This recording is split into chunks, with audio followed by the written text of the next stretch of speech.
Osama bin Laden, the man who turned the world into a battlefield. The sound that changed the world didn't come from an explosion. It came from a television screen, 2 planes, 2 towers, and suddenly history snapped in half, before and after. Osama bin Laden didn't just attack buildings. He attacked the illusion of safety.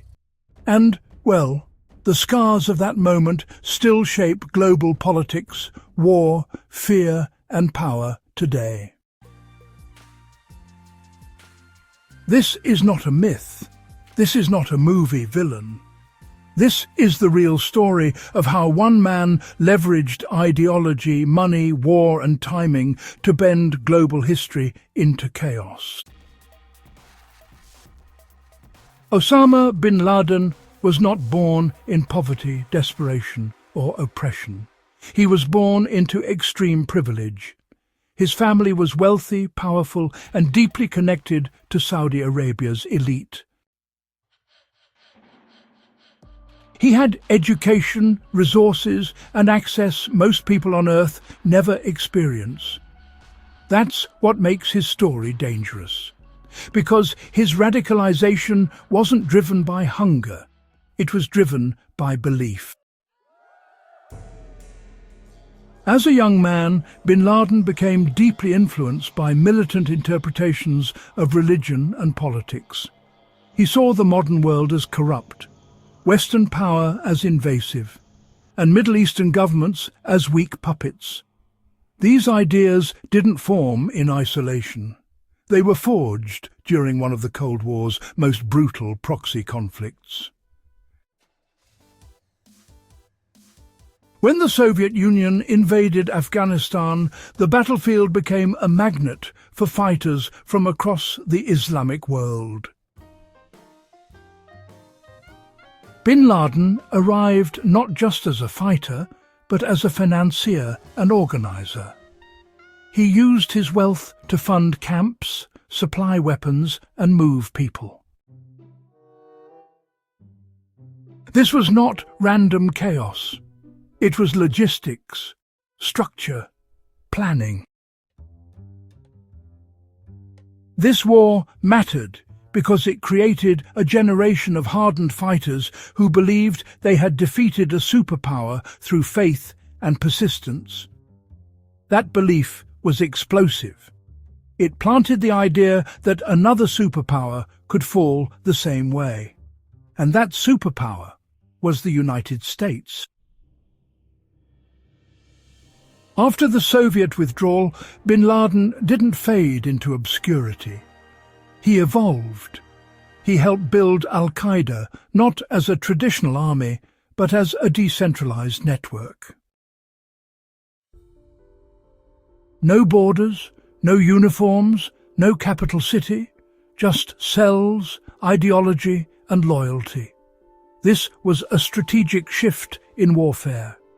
Al-Qaeda didn't aim to win territory.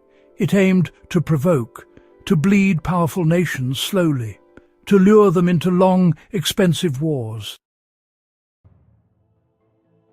Bin Laden believed that just as World War II reshaped global power, a new era of asymmetric war could break modern empires from within.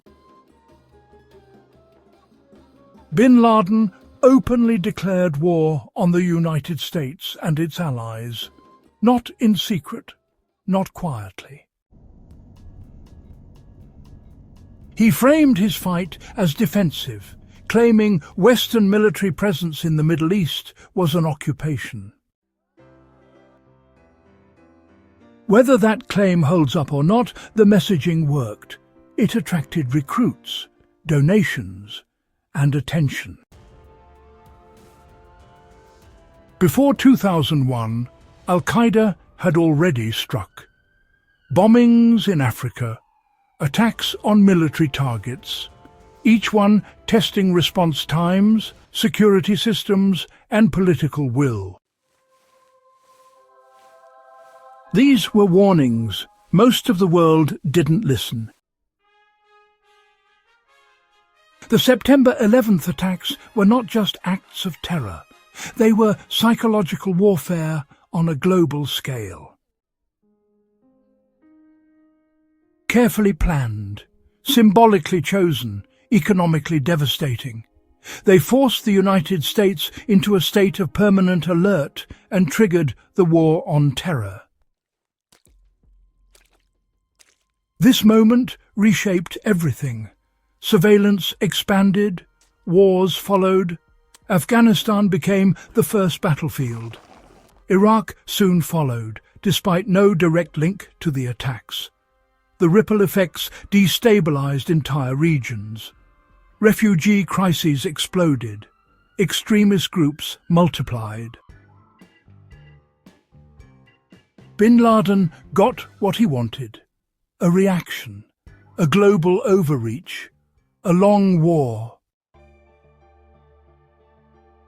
For nearly a decade, Bin Laden became the most hunted man on earth.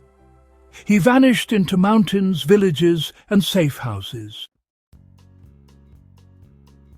He avoided phones, trusted only a few messengers. He understood modern surveillance better than many governments.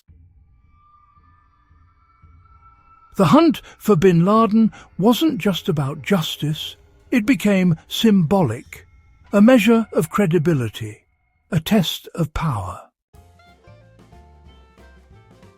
Finding him meant proving that no one was beyond reach. In 2011, United States forces located Bin Laden in a fortified compound in Pakistan. The raid was fast, precise, deadly. Bin Laden was killed, his body buried at sea. The announcement triggered global reactions ranging from celebration to anger to relief. But here's the truth most people miss. His death did not end terrorism. It ended a chapter. The ideology survived. The networks adapted. The tactics evolved. Osama bin Laden changed how wars are fought. He proved that non-state actors could shape global agendas, that fear could be weaponized. That media attention could amplify violence beyond the battlefield. His actions led to wars that killed hundreds of thousands, displaced millions, and, well, reshaped laws, borders and freedoms worldwide. Airports changed, privacy changed, military doctrine changed. The scars are everywhere. You feel them every time security tightens, every time surveillance expands, every time another conflict traces its roots back to the war on terror. This isn't ancient history, it's living history. Understanding Bin Laden isn't about glorifying him. It's about understanding how ideology, power vacuums, and global reactions can create monsters far larger than the individuals themselves. World War II taught the world about total war between nations. The era Bin Laden helped shape taught the world about endless war without borders. And that lesson is far from over. If you want more deep dives into the scars that shape our modern world, subscribe to the Scars of a Global Storm Fronts. Share this story. History doesn't repeat quietly. It echoes,